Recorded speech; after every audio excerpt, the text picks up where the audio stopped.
បាទសូមគោរពជំរាបសួរពុកម៉ែបងប្អូនបាទថ្ងៃនេះថ្ងៃទី31ខែ7ឆ្នាំ2026បាទថ្ងៃនេះ admin មានតម្រុយថ្មីសម្រាប់ដាក់ជូនពុកម៉ែបងប្អូនយកទៅលេងកម្សាន្តបាទតែមុនឈានចូលតម្រុយថ្មីតោះពុកម៉ែបងប្អូនយើងទៅមើលតម្រុយ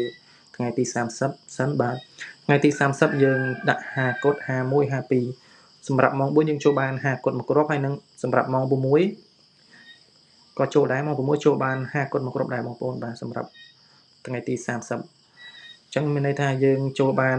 ម៉ោង4ក៏ចូលម៉ោង6ក៏ចូលចឹងយើងចូលបាន2វេនណាពុកម៉ែបងប្អូនសម្រាប់ថ្ងៃហ្នឹងតែមុននឹងចូលតម្រុយថ្មីតើបងប្អូនជួយចុចពាក្យ Subscribe មក admin ម្នាក់មួយដើម្បី admin ធ្វើ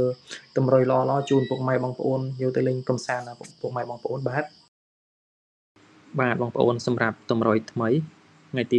31ខែ7ឆ្នាំ2026 admin ដាក់អុកខ្ទង់